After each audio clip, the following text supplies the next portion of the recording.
여기실 것임이라. 아멘.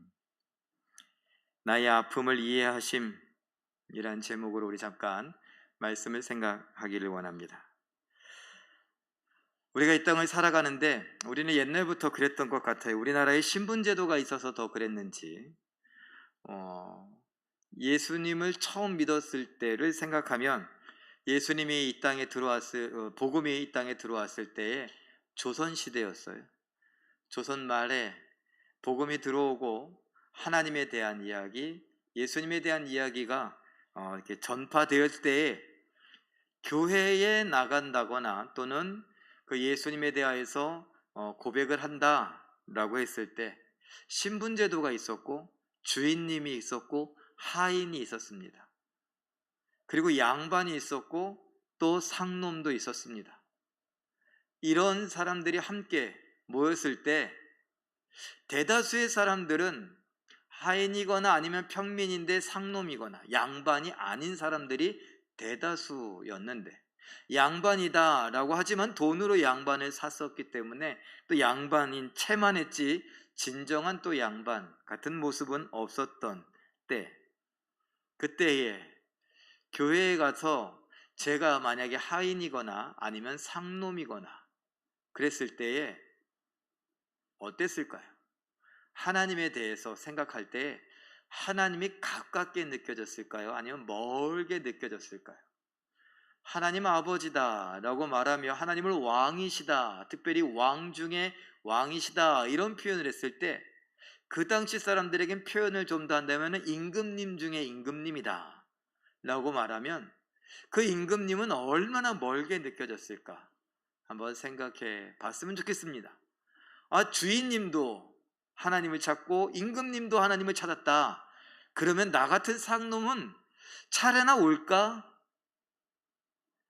제가 이렇게 이야기하는 게 사실 여러분 그냥 과장된 이야기는 아니에요. 왜?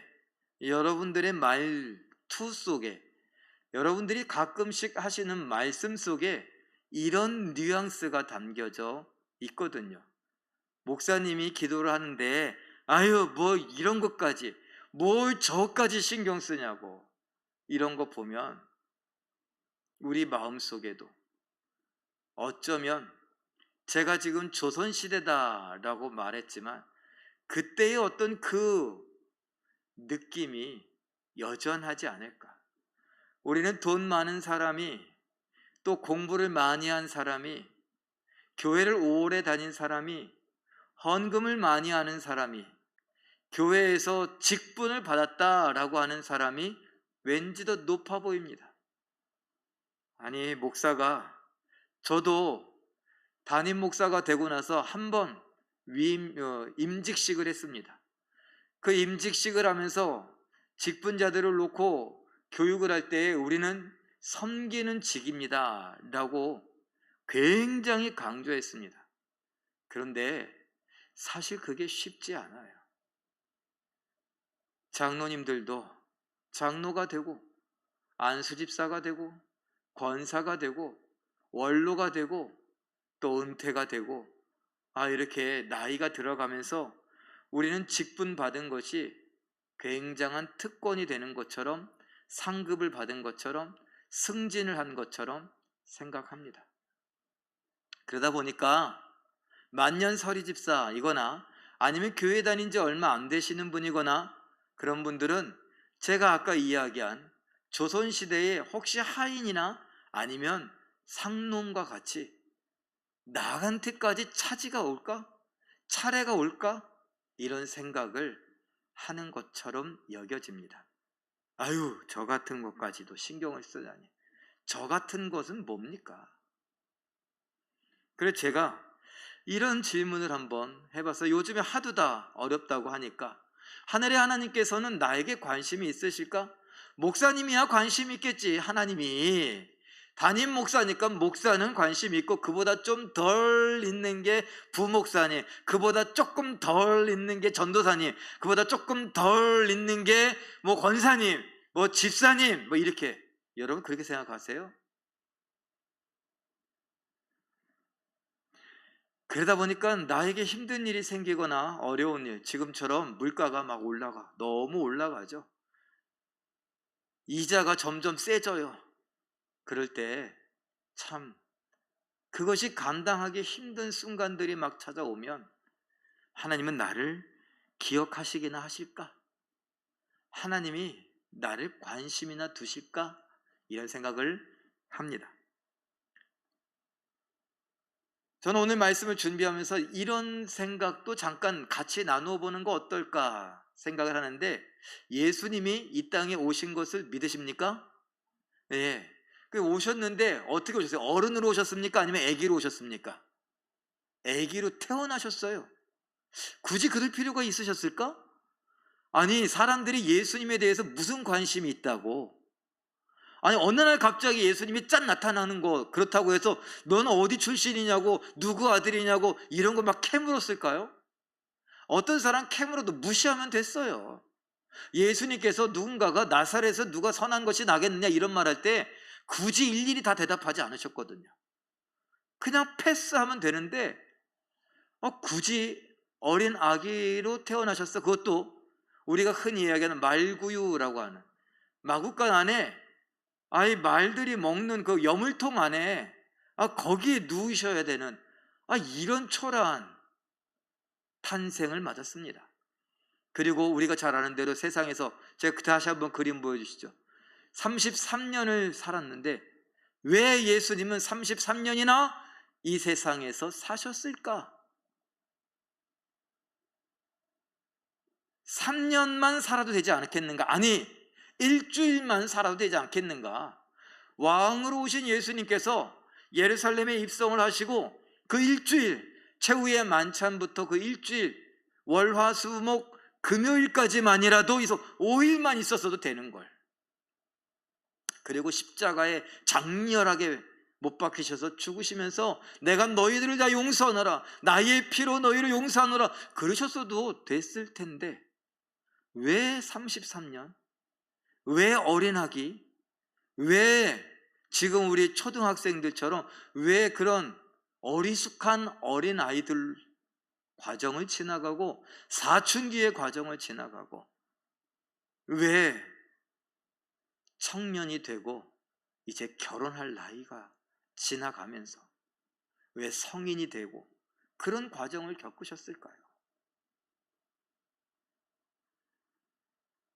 오늘 그런 이야기를 한번 해보자는 겁니다. 왜 그랬을까?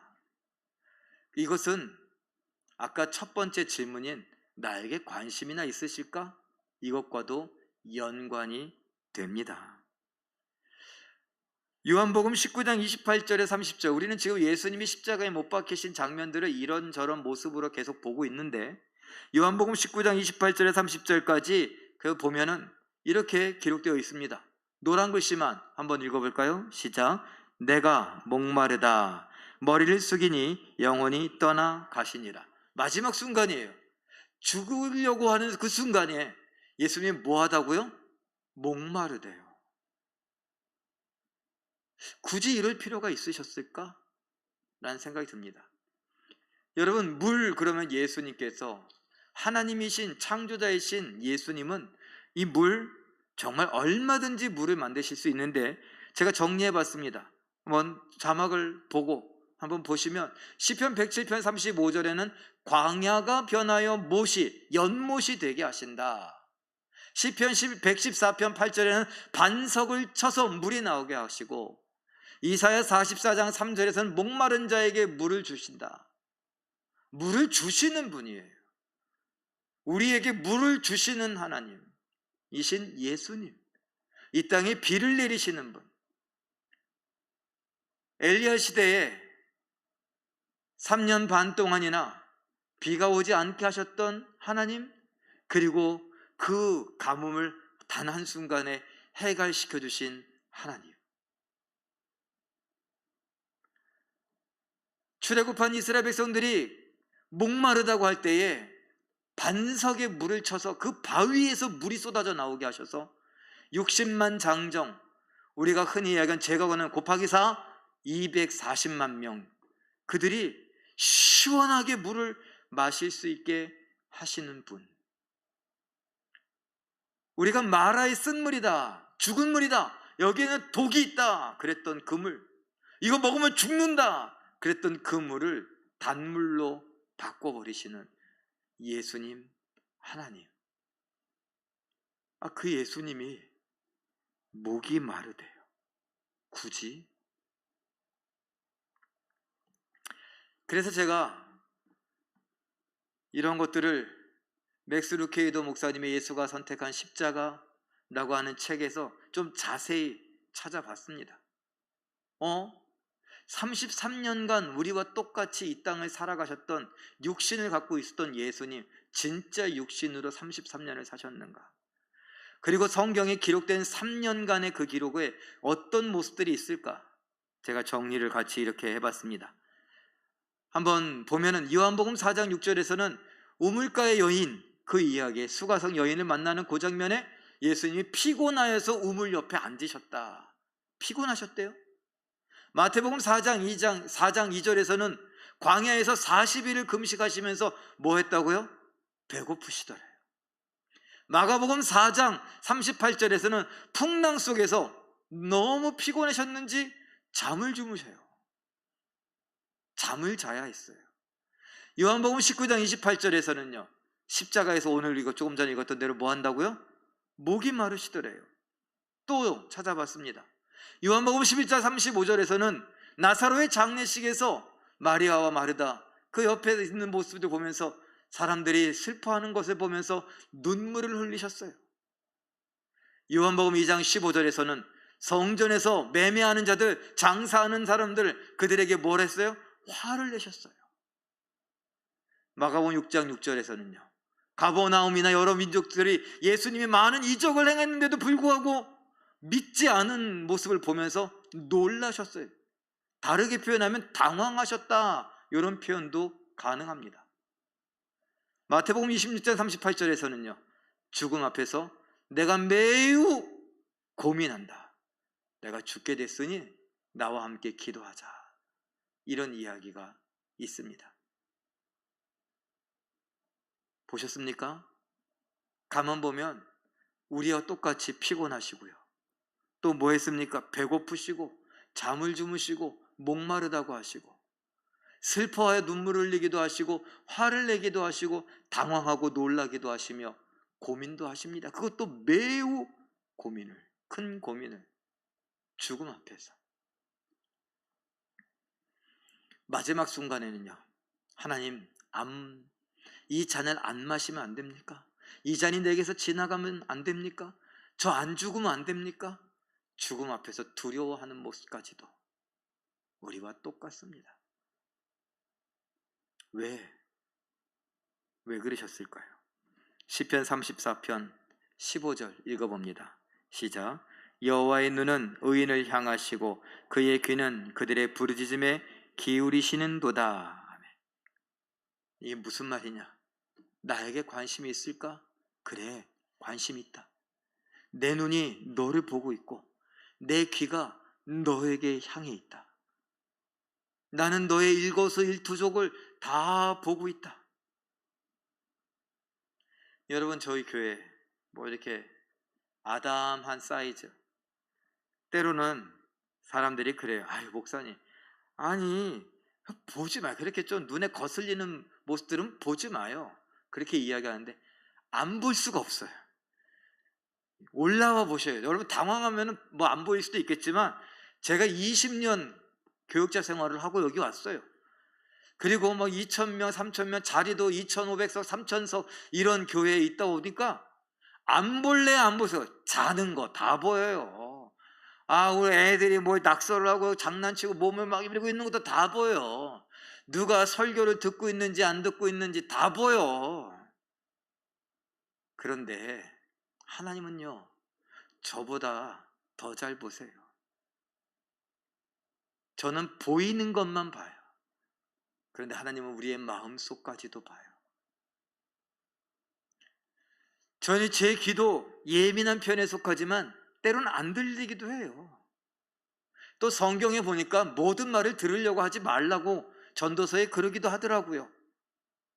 아유, 듣는 게 바보지. 차라리 안 듣는 게 나을 수도 있어요. 그런데 이 하나님의 귀는 우리의 맥박되는 소리, 우리의 눈동자가 떨리는 그 소리, 우리의 심장이 두근거리는 그 소리 다 들으십니다. 왜요? 관심이 많아서. 하나님은 나에게 관심이나 있으실까? 하나님 대답하십니다. 있지! 난 널 계속 보고 있고 내 귀에 너를 계속 귀 기울이고 있는데, 그러십니다. 그래봐야 하나님이시죠. 하나님 내 입장 대보셨습니까? 하나님 내 아픔을 아십니까? 나의 외로움을 아십니까? 하나님 나의 이 무능력함을, 무기력함을 아십니까? 히브리서 4장 15절 읽어봅니다. 시작. 우리에게 있는 대제사장은 우리의 연약함을 동정하지 못하실 리가 아니요 모든 일에 우리와 똑같이 시험을 받으시니로되 죄는 없으시니라. 우리와 똑같이 시험을 받기 위해 33년이라는 세월을 사셨습니다. 5일짜리만 해도 되는 걸, 인신 크게 써서 3년짜리만 해도 되는 걸 예수님은 굳이 33년이라는 우리와 똑같은 인생을 살아가면서 우리가 당하는 시험이 뭔지 직접 경험하시면서, 그래, 내가 다 경험하지 않았냐? 우리가 가난에 대해 이야기하세요. 예수님보다 더 가난했었어요? 제가 몇 번 말씀드렸잖아요. 여러분이 아이를 낳거나 여러분의 자녀들이 손주를 낳았을 때 병원에 가서 낳으려고 하고, 그것도 조금 더 좋은 병원에서 낳으려고 했지, 마구간에서 낳을 생각했습니까? 아니, 주차장 한 구석에서, 아니 화장실에서, 아니 창고에서.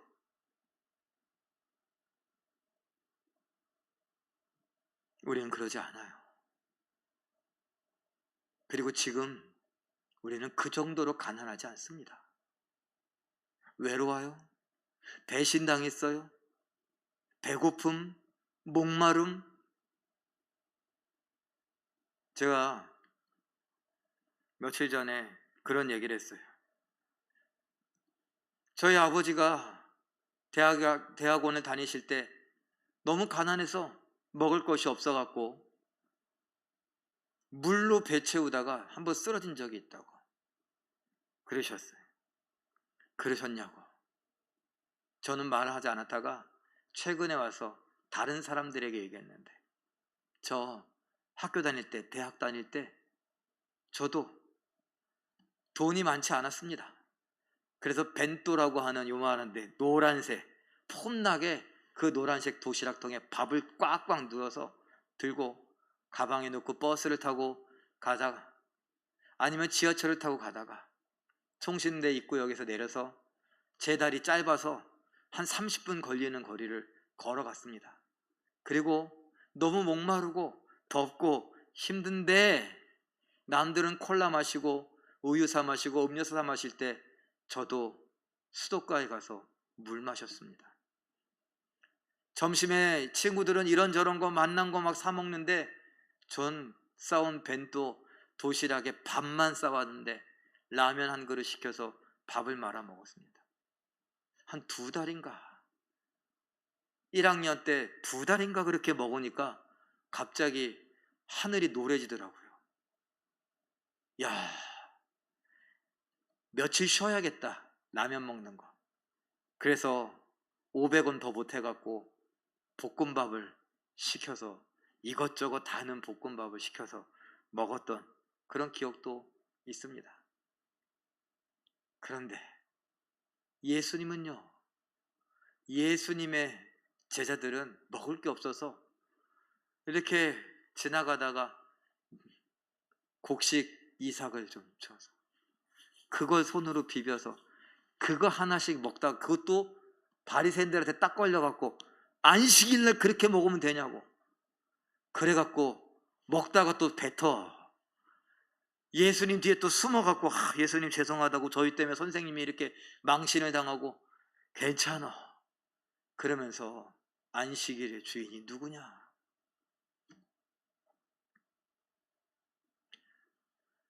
우리는 그래도 머리 늦고 잘만한 집 한 칸은 있잖아요. 예수님 머리 둘 곳조차 없다 그러셨어요. 피곤이요? 아우 저도 요새 일어나는데 아이고 허리야 아이고 허리야. 자고 일어나도 허리 아프면 큰일이라 그러는데 아유 큰일 났어요. 일어났는데도 허리가 아파. 피곤해요. 예수님이요 풍랑이 있는데 거기에서 기절한 듯 주무셔요.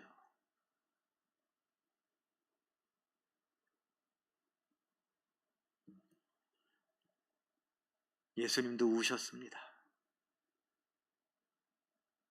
예수님도 당황하셨습니다. 예수님도 화가 났고 예수님도 고민하셨습니다.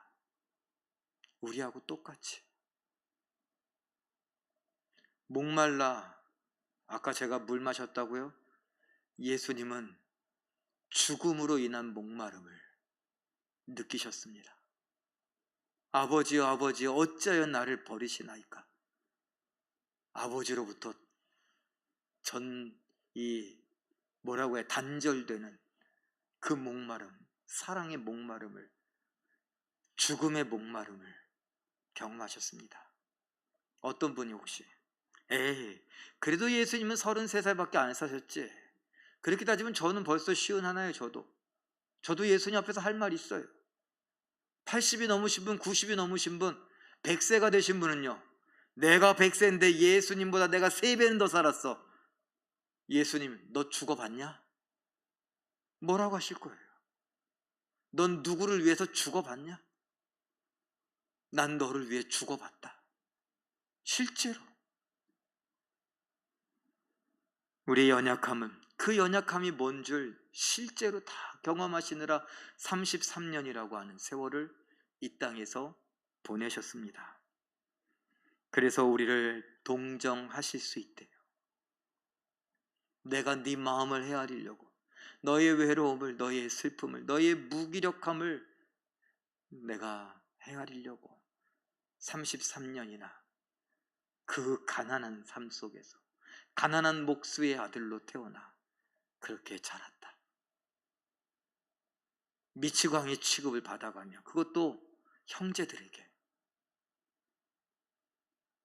제자들, 그렇게 아끼던 제자들에게 배반과 배신을 당하여, 그리고 십자가에서 지금 목마르다고 하십니다. 왜요? 우리를 불쌍히 여기고 우리를 위로하실 거라는 이사야의 예언을 이루기 위해서. 이사야 49장 13절 바른 성경 번역이 조금 더 이해가 잘 돼서 가져와 봤습니다. 읽어보죠. 시작. 하늘아 기뻐 노래하여라. 땅아 즐거워하여라. 산들아 소리를 높여라.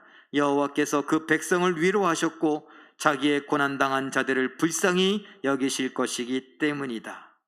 여호와께서 그 백성을 위로하셨고 불쌍히 여기시니 찬양해라. 오늘 우리에게 하시는 말씀입니다. 얘야, 대한민국에 물가가 치솟아 올라갔고 지금 너무너무 힘든 상황 속에 있느냐? 정치, 경제, 사회, 국방 정말 어디 하나 평안하다, 안정되다 하지 못할 이때에 혼란과 두려움과 막연함 속에서 어쩔 줄 몰라 하느냐? 수입이 줄어들거나 수입이 끊어졌거나 물어야 될 이자가 많아졌거나 통장의 잔고가 점점 마이너스 되거나 시험을 앞에 두고 있거나 대학 진학을 앞에 두고 있거나 친구들과 헤어졌거나 사랑하는 사람들과 살아가다가 이별을 해야 됐거나 많이 힘드냐? 내가 널 위로하고 내가 널 불쌍히 여긴다. 고린도후서 1장 3절에서 5절까지도 읽어봅니다. 시작. 자비의 아버지시며 모든 위로의 하나님이신 우리 주 예수 그리스도의 아버지 하나님을 찬양합니다. 그분은 온갖 고난을 겪는 우리를 위로해 주십니다. 그리스도의 고난이 우리 생활에 넘치듯이 우리의 위로도 그리스도를 통해 넘치고 있습니다. 온갖 고난을 겪는 우리를 위로해 주십니다. 고린도 교회에 보낸 편지예요. 고린도 교회, 초대교회의 박해와 여러 가지 어려운 시험들이 있을 때 온갖 고난을 당하고 있는 그 교회 성도들을 하나님께서 위로하신다. 그리고 오늘 우리를 위로하신다. 저마다 다 다른 고민과 다 다른 아픔과 힘듦을 경험하고 있는 우리, 그리스도의 위로가 넘친다. 우리나라에 왔던 플로이드 해밀턴 선교사라고 하는 선교사는요, 성경을 연구하면서 무려 예수님의 33년의 인생 동안에 구약에서 예언되어진 예수님과 관련된 예언, 이 332개의 예언이 성취되었다라고 말합니다. 그 중에 제가 몇 개만 추려봤어요. 예수님에 대해서 가까운 친구가 배반할 것이다. 제자들이 예수님을 버릴 것이다. 거짓 증거와 참소가 있을 것이다. 재판관 앞에서 침묵할 것이다. 무죄 판명이 날 것이다. 아버지의 손에 영혼을 부탁할 것이다. 죄인 취급받을 것이다. 십자가에 못 박힐 것이다. 구경꾼들의 조롱을 받을 것이다. 하나님의 구원하지 않음을 비웃음 당할 것이다. 옷을 제비 뽑을 것이다. 원수들을 위해 기도할 것이다. 뼈가 꺾이지 않을 것이다. 부자의 무덤에 들어갈 것이다. 3일 만에 부활할 것이다. 등등 332개의 예언 성취되는 33년의 인생이었다라고 말합니다. 다른 학자는 조금 더 적게 말하기도 합니다. 그러나 일부러 제일 많이 본 이 해밀턴 선교사의 이야기를 제가 여러분들과 소개합니다. 332개의 예언이 성취되었다. 그 말은 뭘까요? 332개의 예언이 예수에게서 성취되었다. 그 말은 뭘까요? 구약이 말하는 메시아가 바로 예수라는 거예요. 예수의 33년은 예수가 메시아요 구원자임을 증명하는 33년이었다는 거예요.